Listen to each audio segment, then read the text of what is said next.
Muy bien. Buenos días para cada uno de ustedes. En esta oportunidad trataremos siempre contenidos del bloque 2.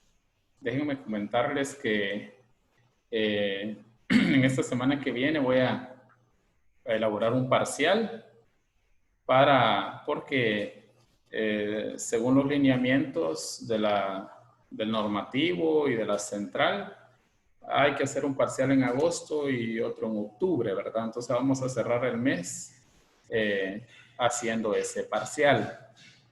Vamos a compartir la pantalla y hablábamos acerca de ese importante tema como lo es el diagnóstico en el planteamiento educativo.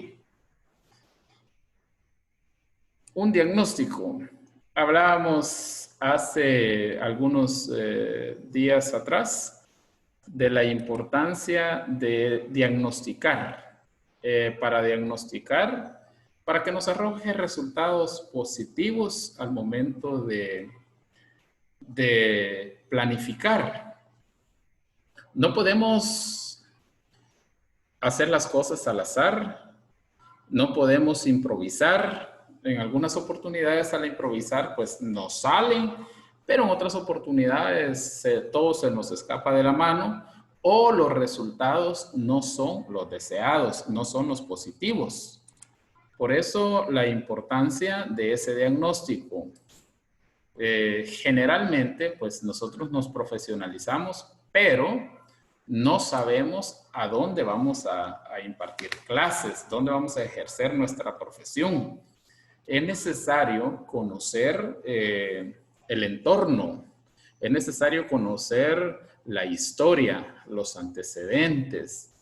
Para ello, yo les comentaba que funciona muy bien lo que es la observación.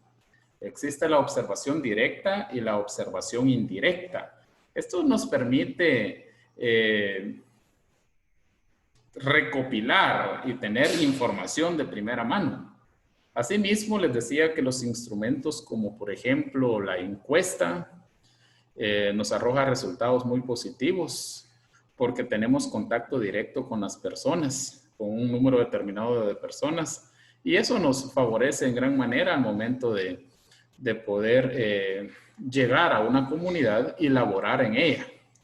Tenemos la entrevista, que ustedes pues ya tuvieron la oportunidad de hacerla.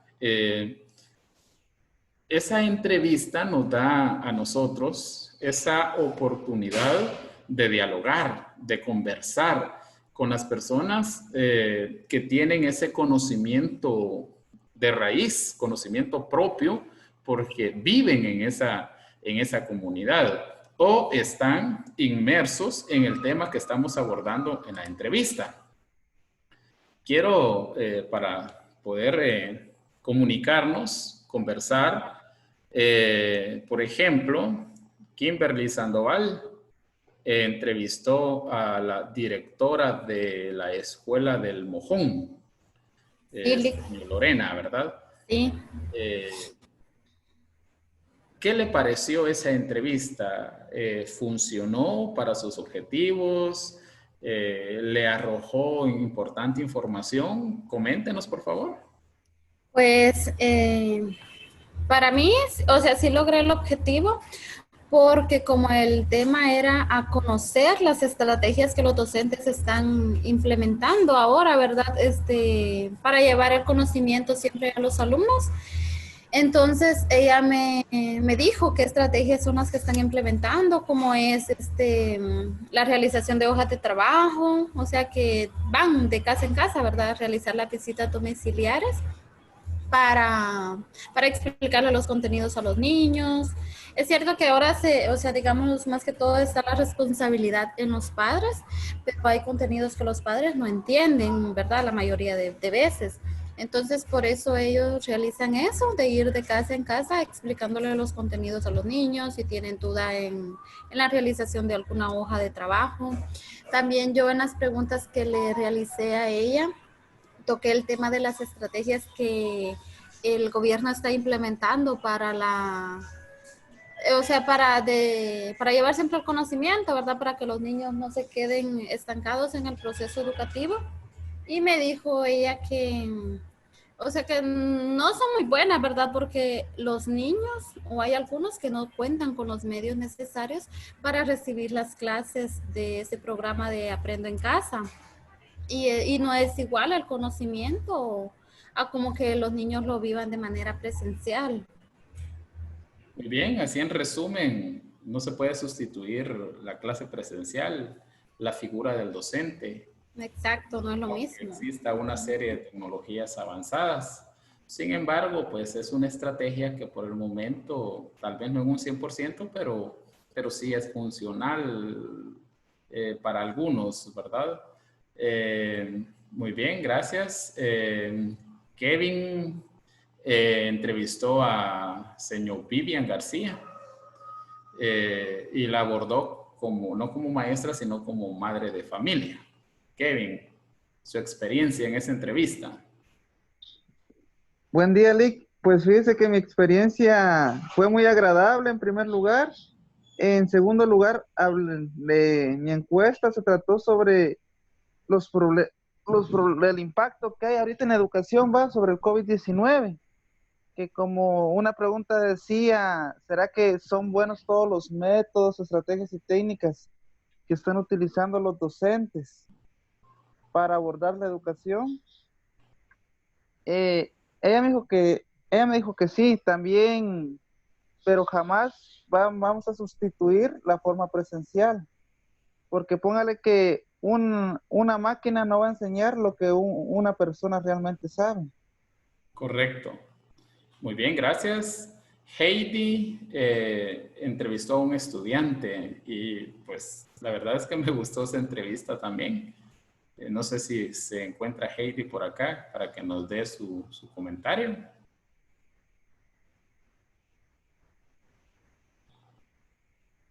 Creo que no. Señor Roxana entrevistó al director de la Escuela Urbana de San Diego, profesor Walter Chacón.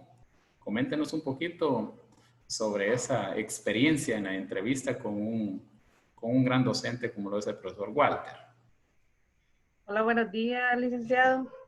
Pues fue una experiencia muy bonita, ya que de las preguntas que le hice, él dice que no es lo mismo virtual o así darle las guías a los niños a lo presencial, ¿va? Que esté el docente en el aula con los alumnos. Y fue una experiencia muy bonita. Muy bien, gracias. Las revisé las entrevistas y sí me gustaron, sí hicieron ustedes un buen papel al momento de entrevistar y eso es importante porque es parte de un diagnóstico que nos da resultados positivos. Tengo acá los ODS, que son los Objetivos de Desarrollo Sostenible. Esto pues muchos países están trabajando en ellos. Pues se pretende que en poco tiempo, 2030, ya pues se haya hecho mucho por cada uno de ellos. Por ejemplo, darle fin a la pobreza, trabajar en el tema hambre cero, salud y bienestar, educación de calidad, igualdad de género, tenemos energía asequible y no contaminante, trabajo decente y crecimiento económico, industria, tenemos innovación e infraestructura, reducción de las desigualdades, ciudades y comunidades sostenibles, tenemos lo que es acción por el clima, vida submarina, vida de ecosistemas terrestres, paz, justicia e instituciones sólidas, alianza para lograr los objetivos. Realmente estos 17 objetivos vienen a ser parte de lo que es Guatemala. Socializábamos hace poco el 4, que es educación de calidad. Estamos hablando en esta oportunidad, el tema es siempre lo que es la planificación, pero también llegamos a la parte de lo que es administración pública. Estos objetivos vienen a integrarse con las políticas de país, políticas de Estado. Cada ODS, dependiendo el ministerio que trabaja ciertas temáticas, ahí se adapta. Por ejemplo, educación de calidad se adapta perfectamente al Ministerio de Educación y ahí se va integrando con las políticas de cada ministerio. Realmente tenemos en papeles una buena planificación. Hay que echarla a andar, hay que avanzar en ella. Pero el problema serio ha sido que muchas veces nos quejamos de la administración pública, partiendo porque nos quejamos porque se evidencia la falta de eficiencia, el interés, el deseo por avanzar en cada una de las políticas, en cada uno de los procesos, en cada uno de los objetivos de desarrollo sostenible. Muchas veces creemos, y lo creemos porque lo miramos, que mucha gente está ocupando cargos públicos cuando no tiene la capacidad ni la competencia para poder ostentar dicho cargo, a lo que comúnmente le llamamos por cuello, por favores políticos, porque las autoridades tienen que pagar los favores cuando anduvieron en su campaña política. Y este es un tema bien delicado, complejo, profundo, porque vivimos con grandes estructuras organizacionales, pero con grandes deficiencias en las mismas. También tenemos la problemática que hay personas con poca preparación profesional ganando mucho dinero. Y tenemos personas con grandes capacidades, con gran competencia para desempeñar algún cargo y ganando muy poco. Entonces tenemos acá desigualdades también en este aspecto. Y esto es parte de lo que nosotros podemos vivir en lo que es la administración pública. Podemos observar cómo las preferencias aparecen cuando, pues, hasta en el fútbol, cuando son hijos de algún empresario de la oligarquía, por ejemplo, personas que pertenecen a la misma, podemos observar cómo aparecen ocupando espacios importantes que no se los merecen. Entonces tenemos acá estos ODS que realmente, si se llegan a aplicar en nuestro país, podemos mejorar en gran manera. Hablemos un poquito de ese ODS que es educación de calidad. Tenemos, por ejemplo, en lo que es educación de calidad, tenemos acá, yo creo que sí se está compartiendo la pantalla, ¿verdad? ¿Pueden observar ustedes esos ODS? Sí, muy bien. Entonces, tenemos acá el objetivo de desarrollo sostenible número 4, que nos habla acerca de educación de calidad. Se refiere a esa educación, como bien lo decía, de calidad, y el objetivo es claro, garantizar una educación inclusiva, equitativa y de calidad. O sea, hay 3 cosas importantes que se pretenden garantizar, porque de hecho todavía no las tenemos garantizadas. Una educación inclusiva, donde no podamos excluir o sacar a nadie, hacerlo a un lado, sino al contrario, buscar los mecanismos y estrategias para que pueda recibir esa educación de calidad. Incluirlo, no importa su cultura, no importa su género, no importa su estatus social, no importa su cultura. Que sea una educación equitativa, sin ver colores ni géneros, y de calidad. Asimismo, promover oportunidades de aprendizaje durante toda la vida para todos. Oportunidades de aprendizaje. Y ahí hablamos acerca de la competencia. Hablamos acerca que los docentes debemos de preparar a los estudiantes para la vida, no para el momento. Eso es lo que refiere a esa educación de calidad que es tan importante en la preparación académica y en el desarrollo de una nación. Tenemos las funciones del planeamiento educativo, 3 funciones del planteamiento educativo como dimensión del proceso de gobierno estratégico. Por ejemplo, tenemos como primera función brindar a los niveles de gobierno información oportuna y relevante.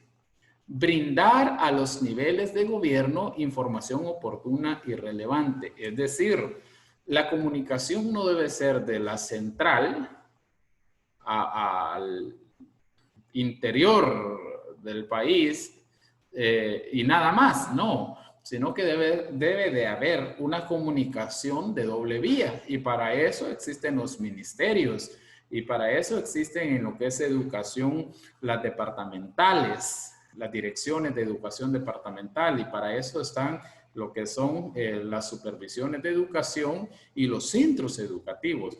Y el gobierno debe de aprender a escuchar a cada uno de los organismos, a cada una de las instituciones que parten desde la misma comunidad para poder mejorar en cuanto, desde el punto de vista de las necesidades que vive una población.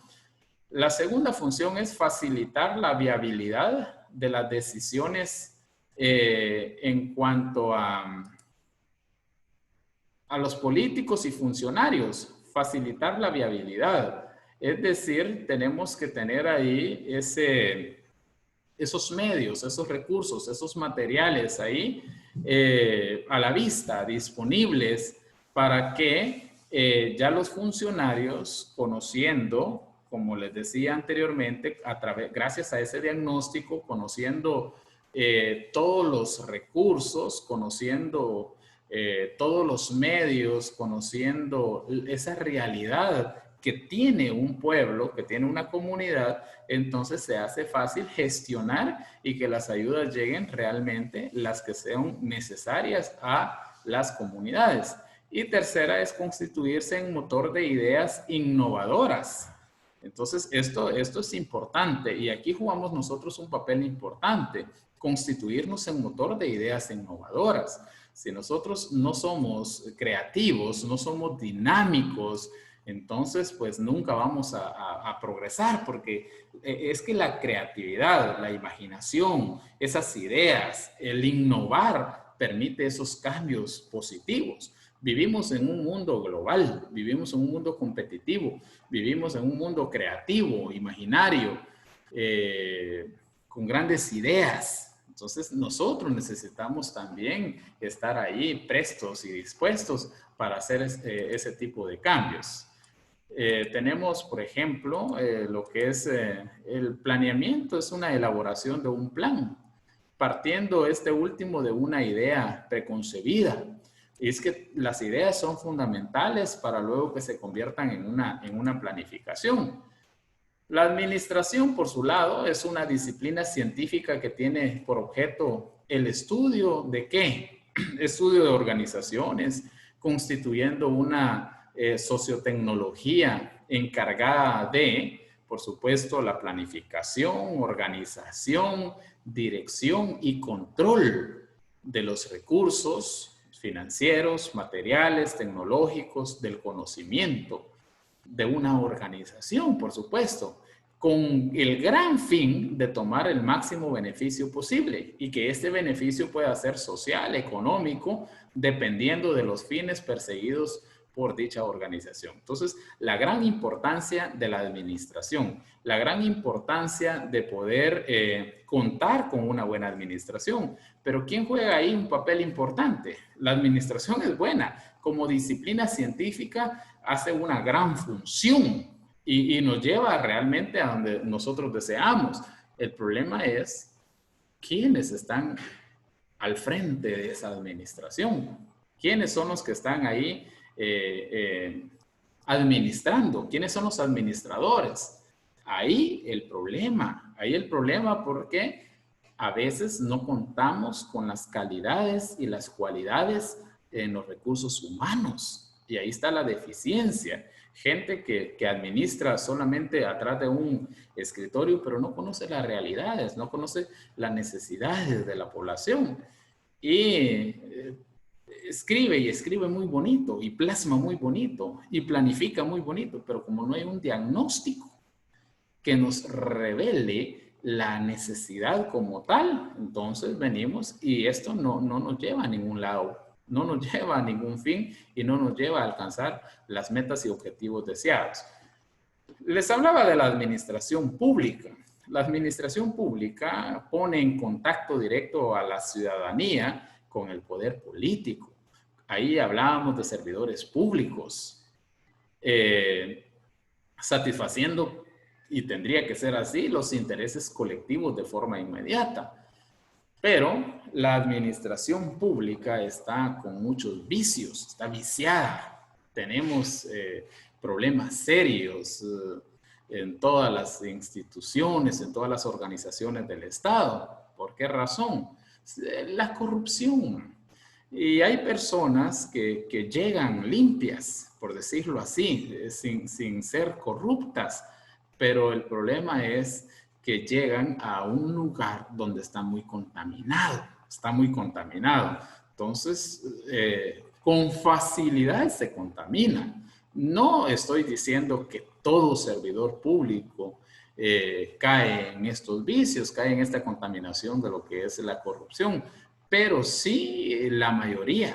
Otros intentan hacerlo de forma limpia, pero no les permiten, porque hay fuerzas mayores que tienen atado al Estado, atada a la organización, atada a la institución. Entonces no dejan avanzar porque no les conviene, tener un pueblo despierto, desarrollado, no les conviene una administración pública transparente, porque se están enriqueciendo ilícitamente. Entonces, esos son problemas que hemos tenido por décadas, por siglos, lamentablemente en nuestro país, y por eso es que siendo un país rico, partiendo desde las culturas, partiendo de su naturaleza, de su clima, de sus recursos, renovables y no renovables, carecemos de desarrollo por lo mismo, por esa contaminación, por esa corrupción, ¿verdad? Entonces, hablando de esa administración pública, pero haciendo énfasis, no en todos los ministerios, sino en el Ministerio de Educación, la sección cuarta del artículo 72 en adelante hasta el 81 nos habla de esos derechos de la educación, que son importantes que nosotros podamos conocer. Esos derechos que permiten tener una educación obligatoria en algunos niveles, una educación gratuita. ¿Qué tan gratuita es? ¿Hasta dónde llega ese tema, esa palabra gratuita a hacerse una realidad? Bueno, creemos que en su mayoría pues es una educación gratuita, pero nos hace falta mucho como administración pública. Bueno, vamos a ver, por ejemplo, útiles escolares. ¿Alguno de ustedes que esté ejerciendo actualmente la docencia, los útiles escolares se recibieron a principios de enero? Hablemos de este año. ¿Quién se recuerda? Fíjese, Lee, que yo cuando estuve en Los Pozos, se llegó casi los útiles escolares como a mediados de marzo. ¿Y las clases iniciaron? En enero. O sea, ahí está. Ahora, si existiera una buena administración pública, ¿cree usted que pasaría esto? Pues si existiera una buena administración, organización, va, y llevando un buen control, tal vez no, pero como usted está diciendo, hay personas que no son capacitadas al puesto que tienen, ¿verdad? Y Por- todos, el gobierno promete y promete y no cumple muchas veces. Un, Exactamente. eje- un ejemplo sería la infraestructura. Póngale que en la escuela de los pozos tiene una mala infraestructura. Muy bien, gracias por ese aporte. Entonces tenemos acá esa sección cuarta que nos habla de esos derechos de educación que tenemos derechos todavía sin hacerlos una realidad. La ley de servicio civil lo maneja también lo que es administración pública y esta ley se fundamenta en los principios constitucionales y el derecho del trabajo, establece objetivos y principios para armonizar la relación de los trabajadores de la administración pública. Bueno, tenemos una ley de servicio civil que tan apegada a la realidad, apegada al contexto. No sé si tengo por ahí a Violeta que nos hable un poquito sobre esa ley de servicio civil, si está, bueno, sí vigente, pero sí acorde a la realidad que vivimos o ya tiene algunas desactualizaciones.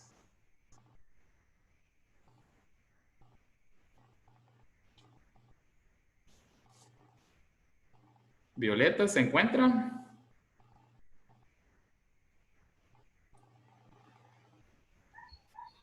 Buen día, licenciado. Fíjese que no tengo conocimiento de ese tema. Ah, muy bien, no tenga pena.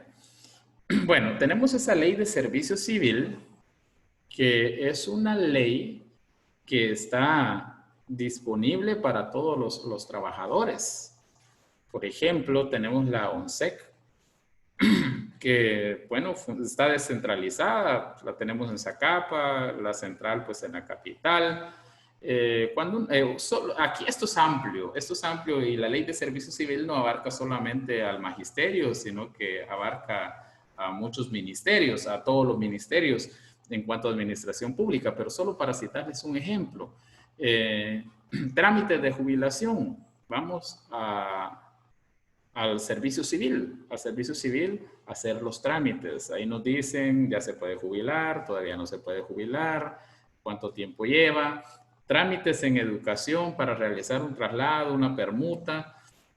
Hay que ir a la ONSEC, al servicio civil, para poder saber si se puede o no aplicamos.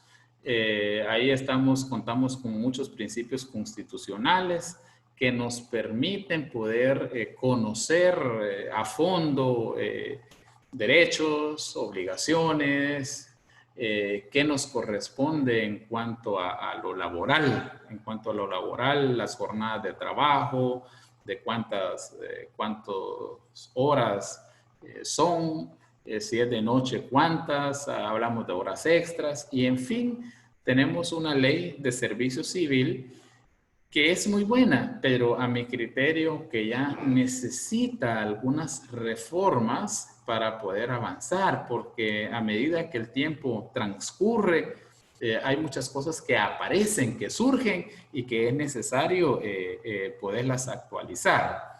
Tenemos, por ejemplo, la Ley de Educación Nacional, que es un decreto 1291 en su artículo 5, y ahí vamos a tocar un poco sobre lo que Kevin hablaba de la Escuela de los Pozos. Nos habla de la estructura y el sistema educativo nacional se integra con los componentes siguientes. El Ministerio de Educación, tenemos la comunidad educativa y los centros educativos. En esa estructura que estamos hablando, que entra el Ministerio de Educación, entra la comunidad educativa y entra los centros educativos, en el numeral 3 están los centros educativos. Y resulta que tenemos muchos centros educativos en mal estado. En mal estado. hablemos de techos, hablemos de paredes, hablemos de falta de baños en mal estado o carecen de servicios básicos. Entonces tenemos ahí esa problemática que no nos deja avanzar. Por ejemplo, una de los requisitos para regresar a la nueva normalidad, regresar a los centros educativos, es precisamente contar con centros educativos con los servicios necesarios, agua potable, baños en buen estado y algunos requisitos más que son indispensables. El artículo 7 de esta misma ley nos habla de una función fundamental, y la función fundamental del sistema educativo es precisamente investigar, planificar, organizar, dirigir, ejecutar y evaluar el proceso educativo a nivel nacional en sus diferentes modalidades. No es posible que no se esté cumpliendo este artículo 7 a cabalidad. Hace ratos este artículo existe, está vigente, y aún, pues yo no sé cuál ha sido la investigación que se ha realizado, la planificación, la organización, la dirección, la ejecución y la evaluación en el proceso educativo a nivel nacional en todas sus modalidades. Bueno, más creo que se ha llevado a cabo, pero hasta ahí, hasta ahí. Gracias a Dios, últimamente, pues ya hay un quinto programa en lo que es los programas educativos, que es remozamiento. Y en el remozamiento, pues, se da ese espacio para poder mejorar en cuanto a la infraestructura de los centros educativos. Pero una serie de requisitos que también existen y que pues, el director es el que al final de cuentas asume esas responsabilidades que quieren hacer ese remozamiento en centros educativos que quede de calidad, pero con pocos fondos. Entonces, eso es lo que a veces es complicado, ¿verdad? En nuestros sistemas. Tenemos, por ejemplo, el capítulo 5 que nos habla de centros educativos públicos. El artículo 21 habla de la definición de los centros educativos públicos.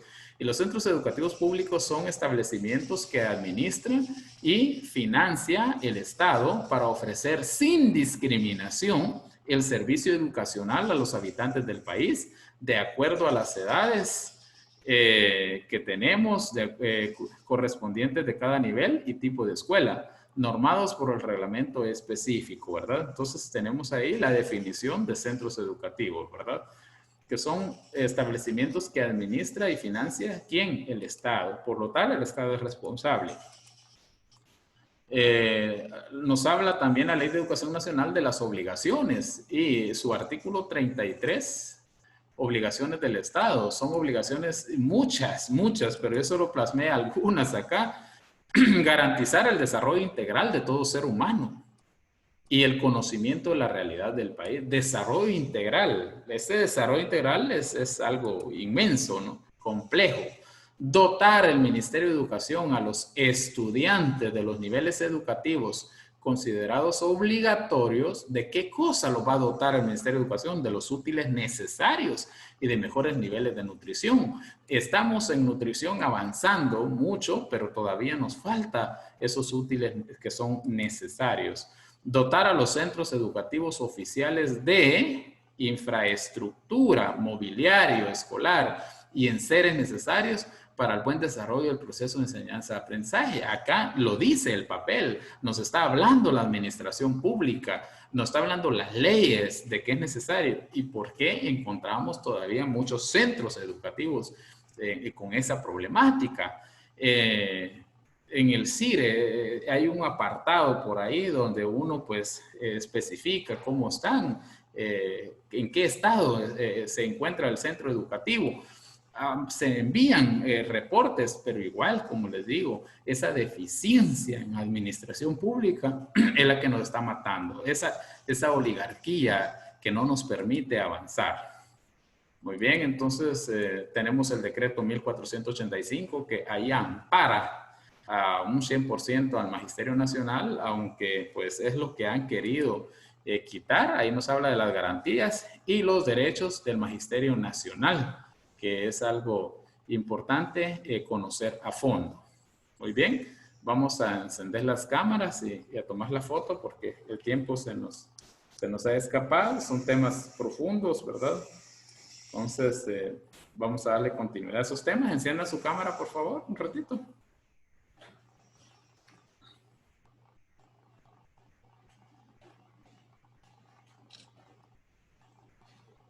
Enciéndanos.